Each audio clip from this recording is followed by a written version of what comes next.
30th Mac Show, number XXX in Roman numerals. I know it's 30 years, and it's hard to believe, though, that the time has gone by so quickly. We're at the Great Monroeville Convention Center, and we're blessed with a little rain, which I understand is usually good for shows because the husbands can't break the leaves or any of those kind of nasty jobs. So maybe they'll be all in here to see us. We've sold out the convention center once again for this year. We also have some great exhibits that are set up in our exhibit hall, and there's some really outstanding artifacts to be seen at the show. Many millions of dollars worth of items here, and if you've never made it to a Mac show, it's about time that you did. Well, we've come into the Mac show, and we have a special table set up here to try to celebrate our 30th anniversary. And if you want to walk down here with me, you'll show you this little group of mementos from so long ago. We were, our first show was originally in St. Louis, and they thought so much of us in 1985 that they presented us with a plaque that has this famous St. Louis arch on it with a key to the city. I think I got a free beer for that one. And then we also have one of our original programs from 1985, and if you compare that with the sophisticated program that Tom Johnson does today, it's grown some, to say the least. And this is my original badge from 1985. Somehow I've managed to hang on to that all these years, and this is a mint condition t-shirt from the first Mac show. It's never been worn, and I bought it from Donna Kynes. It used to be Tom Johnson's secretary for many years, and I've saved it all these years, and it still looks pretty good. And then finally there's an old photograph here of myself on the end there with my three boys. There's Dean, Tommy in the middle, and Robbie on the end. And if you know these guys, you can see that there's been a few changes over the years. I also have a little plaque here that we gave out to my son Robbie for doing a good job the first year. It seems to me we moved Johannes Flock in, and the boys got a $100 tip. And then we moved Bob Johnston out, and I think he gave him $5. So there's always a little bit of, well, what can I say? You get the idea. Well, we've stopped here in the first part of the Mac show, in the front office part, and we've come across a very nice hat here that has a lot of different medals from climbing mountains and so forth. And oh my goodness, what is this? The Fuhrer is looking at us with crazy eyes. Is that the best thing you've ever seen?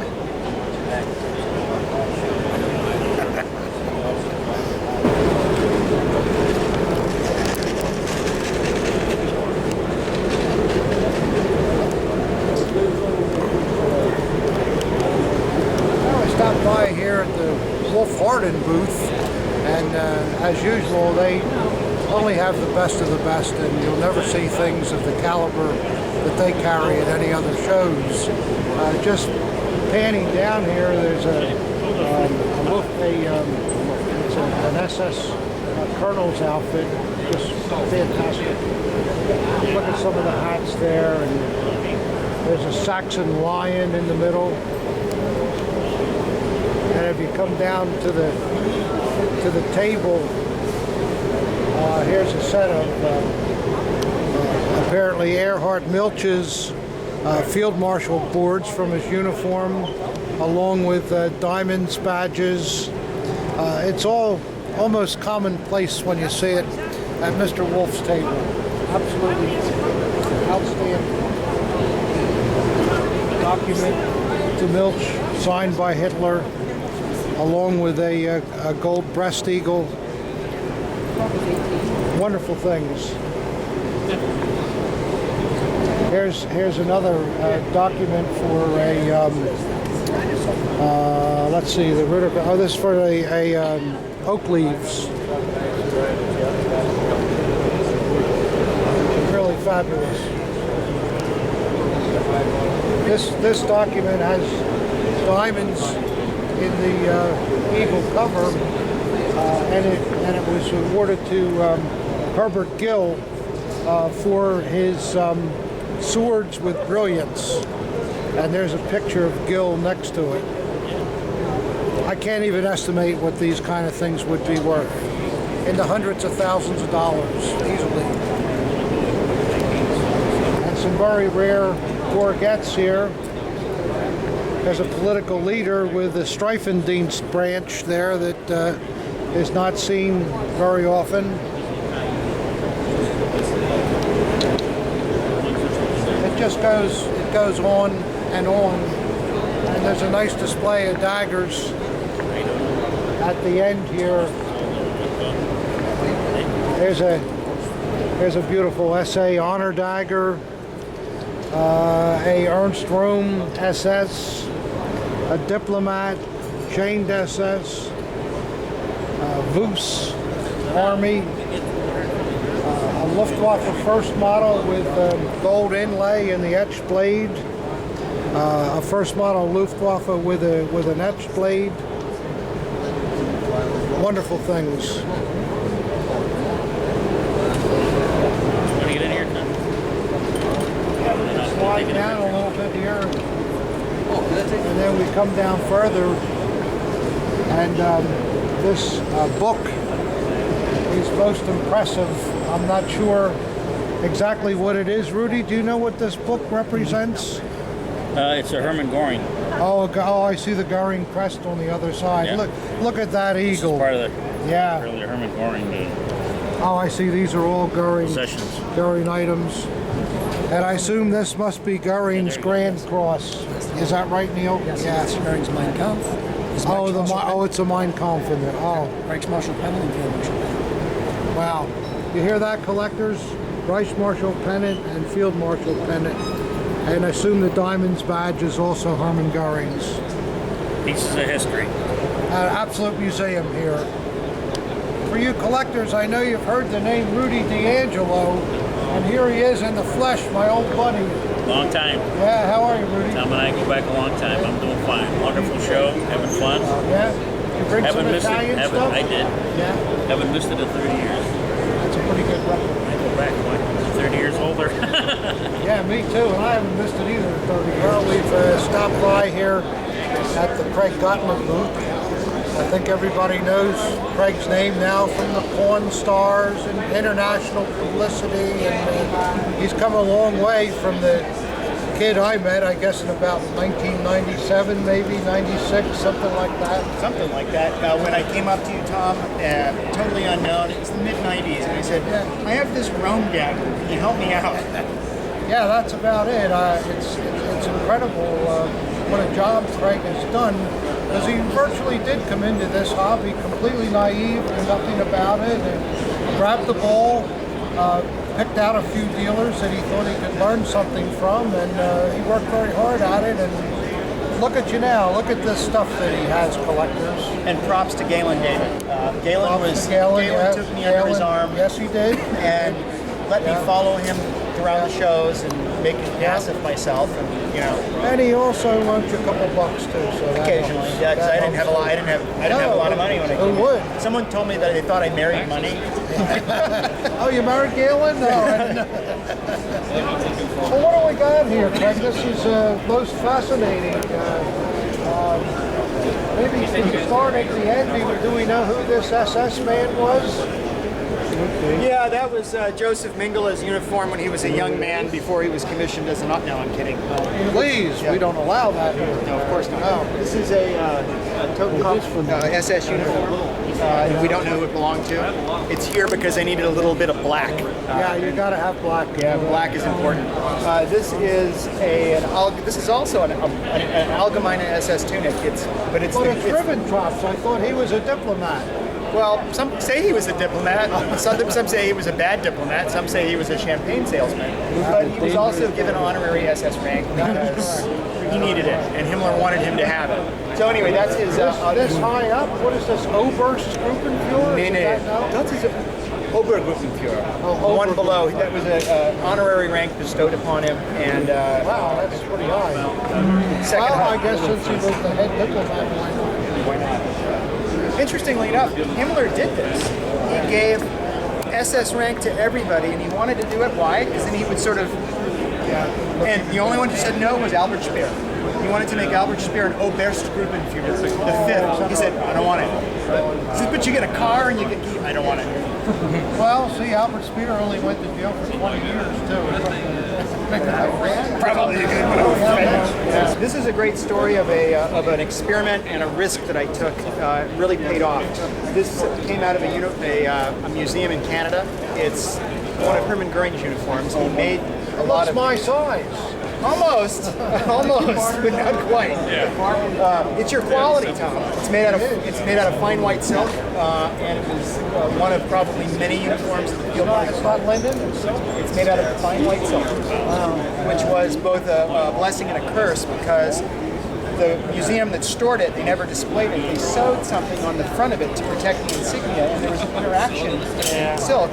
And when we got it, it was a dark brown triangle on the front of it. How did you get that off without destroying the uniform? Well, we found a dress conservator who specializes in really expensive wedding dresses, and I said, look, he knew what it was, and I said, very expensive. Do your best. He says, Greg, there are no guarantees. This uniform could begin to disintegrate, in which case we will stop.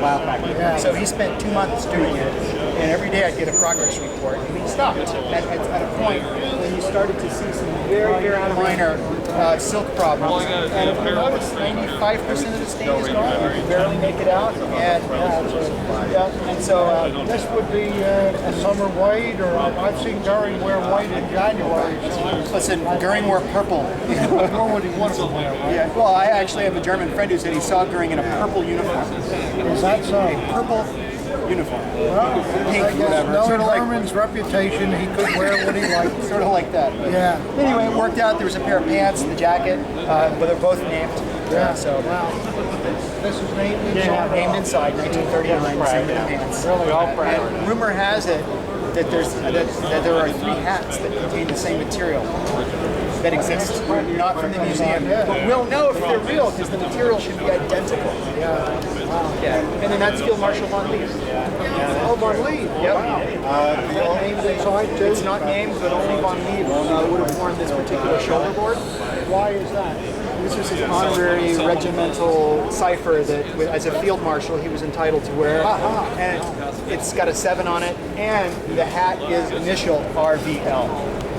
Yeah, and it all originally came out of the woods together. So unfortunately, it's not named, but it's his. Can we look at that? Yeah, sure. If you want to see something really cool, we'll turn it inside out, and we can get a close up. Oh, it's really a nice shape. Isn't Yeah, it? and in here, let me just find out where it is. Don't break anything. I won't. No, I break it, I buy it. Wait, I own it. You already own it. If you look in really carefully, and this was not sold to me with these initials as a selling point, it says really close inside RVL. Wow. He just opened this and wrote his initials in case someone stole his hat. Well, they probably checked them when they went into meetings and so forth, yeah. so you had to know which one was yours. I checked, it's Like mine. You wouldn't know. So, well, we really appreciate it. I see if you got some nice edged weapons too. This is an outstanding photograph of Rommel. Is that Yeah, it's Rommel. signed and dedicated? Dedicated to a guy who wished him well on the occasion of the award of his opening speech. Wow, that's wonderful. Yeah, that's neat. And it's got a Zeitner marked frame. Of course. Why not? Why not? Why not? Yeah. Zeitner is the best silver in the entire state of Germany. Well, we appreciate you taking the time. It's always a pleasure. You're a good man. Can I have a hug?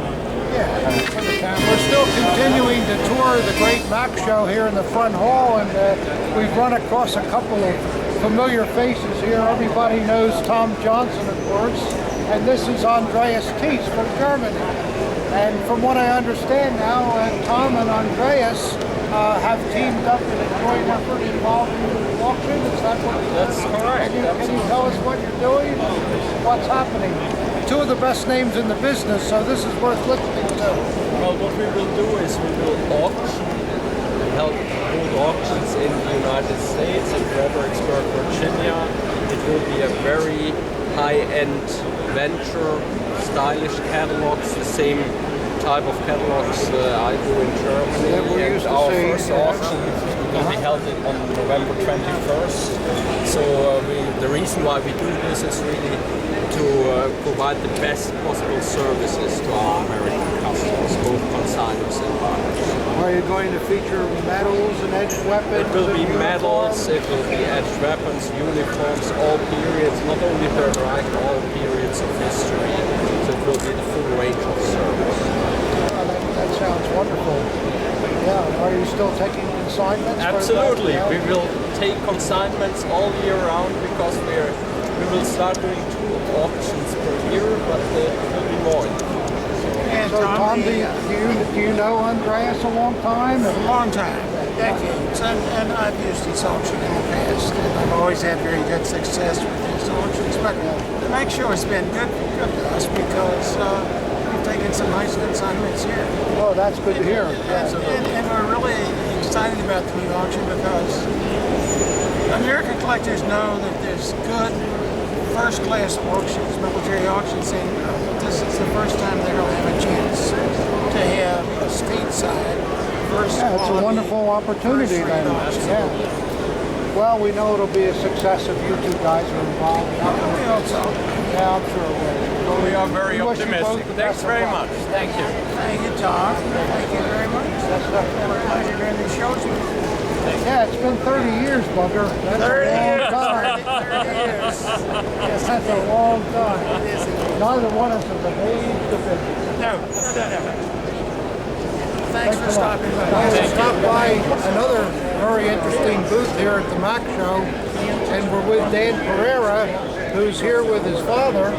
And I understand that you gentlemen are experts in the Enigma machine. Well, we like to think that, Tom. Well, I believe they're quite rare, so that's quite a field to be in. Not many people know much about it, so we're really thrilled to have you fellas here. I understand you're going to have a seminar tonight, too. My father will be giving a discussion on the history of the Enigma, and we've had great turnout here. We've had a lot of people come by. Well, they've never seen a machine, so you might tell us a little bit about, well, first off, the most fascinating piece, I guess, is the rusted up machine. Sure. We travel to Germany every year, and we keep a group of people looking for enigmas for us. And at one point, we heard that there was supposed to be some German debris thrown into the lake at the end of World War II. We organized some scuba divers and a metal detector. This is one of the items we were able to And pull out of the voila, lake. see that? This one was destroyed by the Germans, probably as the Russians were advancing. You can see how a Mauser butt fits right into the crease in the machine Oh, there, yeah, and yeah. they probably kicked in the front and threw it in the lake. Am I correct in stating that these were machines that ciphered code, and you could change the code all the time?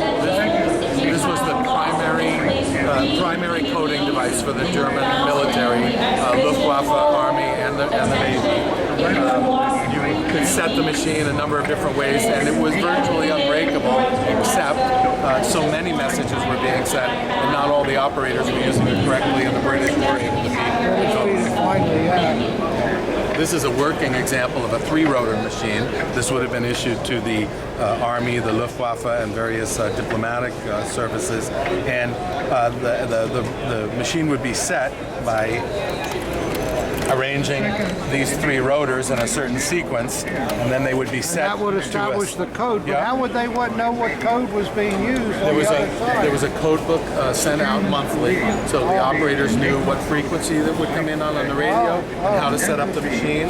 And you would encode a message by hitting a key, and a light would light up because a circuit had scrambled, in this case from a D to an L or a G to an X. So it was simply by scrambling an individual letter into a different letter, and then you could change the code and do the same. Right. Well, there there'd must be have been thousands of combinations. there were many, many combinations. This was a very difficult machine for the Allies to decipher, but they did. There would be an operator here keying in. There'd be another one with a pad reading off the lit letters, and then over there'd be a telegraph key for the message to be sent to the recipient. Wow, how interesting. Wow. What is the value of a working Enigma machine?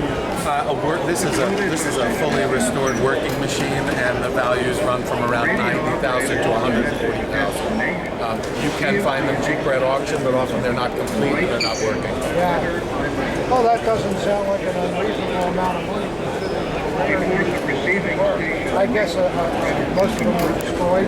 At the end of the war, the Germans were destroying them so as not to have them fall into the hands of the Allies. In addition, at the end of the war, Churchill ordered them all destroyed. He didn't want anyone to know we'd been reading the code. I'd say Historians speculate there may be 300 to 500 left. Most of those are in museums, and many of them are not in this condition. This is a really nice example. well, we really appreciate you talking to us, and I know that the seminar tonight will be very well attended. Well, thank you for having us. It's really good to see sophisticated displays. Thank you very much. Thank you, sir. We come back to the collector's arena here at the MAC show, which is an area where the show permits collectors to just display some of their accomplishments and what they've done over the years. It's always a great opportunity to meet people that maybe are like-minded, as well as get some pats on the back for some of the quality. This particular display here involves a lot of different military memorabilia, but everything that's here is totally documented back to the veteran that it was acquired from. In this case, we have some great period photographs here, many of them showing the GIs with their Nazi flag trophy. You know how that is.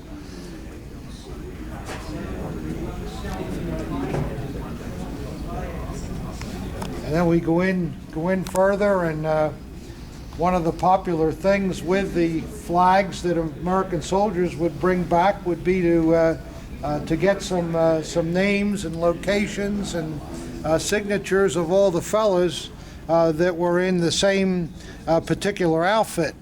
Here we go, Germany, May 8th, 1945, VE Day, and lots of interesting things, and many times you can trace back these names, get the original soldier's career record and so forth. So everything that you see here, in most cases, has a bring back paper attributed to it, or a letter, or something that traces it exactly back to who brought it back from the war. What we're looking at here is some of the famous Meissen porcelain that comes right out of the Berghof. Extremely valuable items. These are little teacups. Here's a tale from let's see. It's from an ME 109, and it was brought back by Winfred Bradley.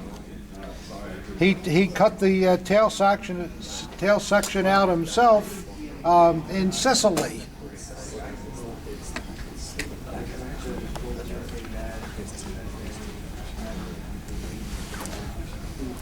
This is interesting, a water bottle labeled Obersalzberg. And a nice AH full-size tray here also. Some wonderful items here, some AH silverware.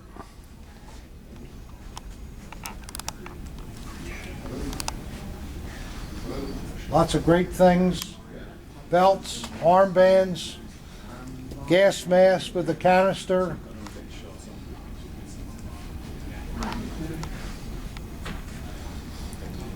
A great K98 rifle. And then we'll show you the coup de grace out here. If you look at this tablecloth, it's all in a hand embroidered pattern, and shows floral devices, and you would think, well, gee, it's just a nice tablecloth. But look what happens when you can find a period picture and how this comes alive. You'll note the Fuhrer sitting there in the background and the unmistakable tablecloth. This tablecloth was brought back from the Berghof. It's handmade brocade. So it's one thing for the vet to say, yeah, I brought it back from the Berghof, but it's another thing to come up with a fantastic portrait like this showing the leaders of the Reich sitting around the table, and you can easily identify the tablecloth in the two period pictures. Wonderful investment here. We're looking at a display here of Panzer-related tunics put on by Kelly Hicks, which is a pretty famous name in this hobby. One of the most interesting is this assault tunic is marked with the Hitlerjugend cuff title, and to date is the only known example. As most collectors know, this was an extremely rare and successful Panzer regiment at the end of the war. Just look at these wonderful tunics.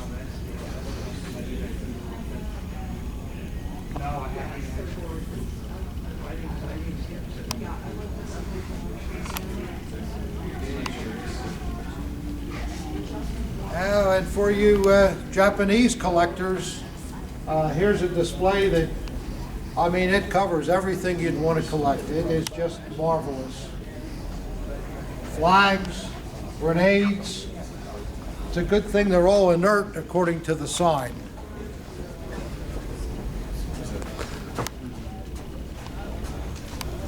Here's some bottles that were used as Japanese Molotov cocktails. Here's one that even has the fuse with it.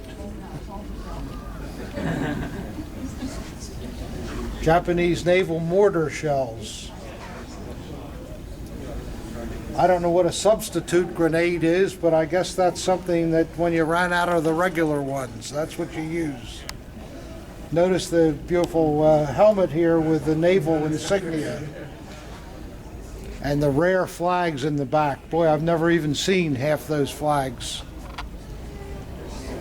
Really great. Well, we're still in the collecting exhibit area here, and we've run across Dr. Rob Newbrough. And Rob, we had last year with sports uniforms, I believe. Yes. Mm-hmm. This man literally took what we thought of as a wife beater and turned it into a whole science here. And Rob's only been collecting for, what, how long now? Maybe 8 years. 8 years. And now he's gone from sports uniforms into, well, Third Reich stamps. Yeah, now I have collected stamps for most of my life, but not like sheets like this.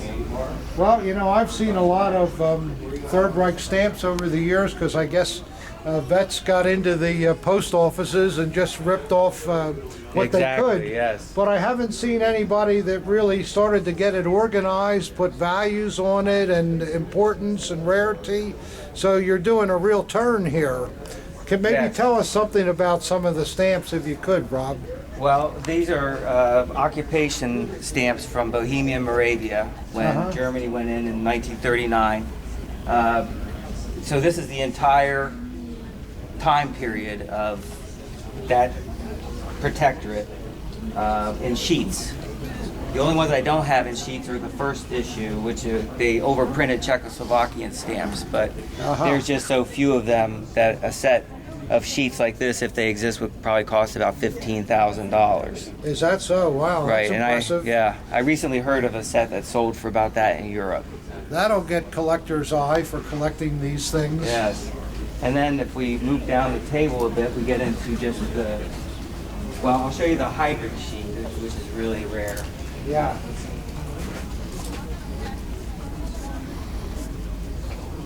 That's this, I guess. This one here. These were the stamps that were issued by the Protectorate to honor the 1-year anniversary of the assassination of Reinhard Heydrich. And the stamps themselves are not hard to find, but these, they only made about 1,000 of them, and they numbered them. The block itself. The block. Yeah. About 100 are thought to exist. Wow. And that's my holy grail of stamp collecting. When I was a kid, I thought I would never ever be able to get one of those.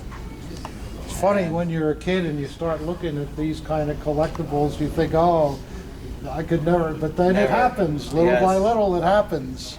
Yep. I always thought the same thing with collecting daggers, so it's Yeah, and I bought that actually from my childhood stamp dealer, Richard Peisner in New Jersey. not something. Yeah, and I actually went to his office, met him for the first time. Yeah. It's really nice.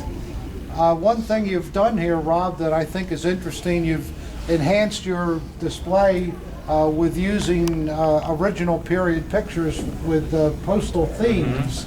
And Exactly. many of those pictures must be really rare.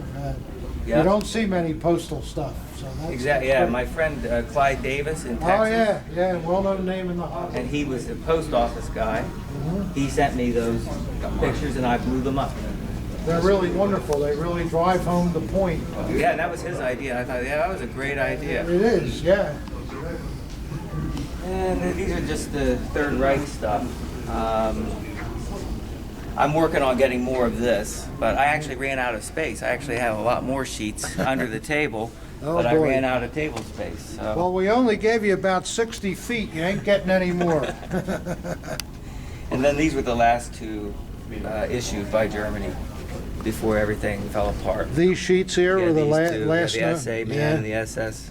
Oh, I see. And finding those stamps used on a letter is extremely rare. Only a Yeah. couple are known to exist, although there's a lot of forgeries. Well, you gave me something to look for. Yeah, and then these are general government, where they went into Poland. Oh, yeah. And these are the Hitler birthday sheets here, always commemorating his birthdays. Oh, this is amazing. It's really, really something. And these are the SS Legions. SS Legions, Yes, meaning... in Belgium, where they had the volunteer SS oh, Legions. oh, yeah, I see. And so they would put Holland out these, and so forth, yeah. exactly, and then they would put out these stamps that are not really postal value, but they would put them on letters, sell them for propaganda and recruitment. I see. And then this is the article I wrote on Heydrich for the Military Advisor. Very good. Well, I want to thank you. It's Yes, really great that thank you. Thank you for know, the you're- 60 feet of table space. Well, you're most welcome. I can see that it's certainly well used. Well, thanks a lot. I always enjoy it. Well, we appreciate it, and thanks also for bringing great things like this to the MAC show. It helps us out a lot. My pleasure. If we can get something that is half museum along with half stuff that you can buy, that's a good combination. Yeah, it's a lot of fun. Yeah. So here we are. We're still drifting around the MAC show, and we've come over here to see Lana Cantrell, and she has always some of the best things we've ever seen, always museum pieces, and this is an extraordinary trophy, Lana. I understand, and you can maybe correct me if I'm wrong, but most collectors will remember the 1934 Nuremberg rallies, or 1933, I'm sorry, where Albert Speer had designed an immense Art Deco eagle that went on top of Zeppelin Field. Is that- Right, that's correct. That's correct. That's correct. And apparently Speer worked with the local Honda Arbeit group, the local handwork group, and in appreciation for their efforts, the group decided to have this award handmade for Speer, and it's just unbelievable. All in silver. Each part is 800 marked, I believe. And look at the beautiful base, the way it's tiered, and the classical columns. Speer's name in the middle. For those that don't know what PG is, Parteigenusen, is that something like that, which is just a party friend, party comrade. It always strikes me as funny that no matter how high up these people were, they were all still PGs because they were part of a club, really, you know. So what else about this can we... Here's the dedication. All right, this I can't see this, but the camera will. And basically, it's a presentation to Spear in appreciation for working together, not just for Spear, working together with the handwork group. Just fantastic. A priceless artifact. It really is. Yeah. And I believe that you guys owned this 25 years ago, sold it, and had the pleasure to have it come back again. Yeah. What a wonderful thing. The real pleasure is displaying it here at the Mag Show. Oh, that's nice of you to say that. I'm sure there's plenty of people here that appreciate it too. There really was. A lot of people really loved it. Yeah. What a piece of history. And workmanship too. It's just anything you ever thought about how great the workmanship was with German jewelers and craftsmen. It's all represented in that trophy. Especially the eagle. It's so fabulous. It's so different. Yeah. Well, thanks for sharing that with us. Thank you very much. Yes, Thank you. yes. Thank you, Mr. Webb. Show you.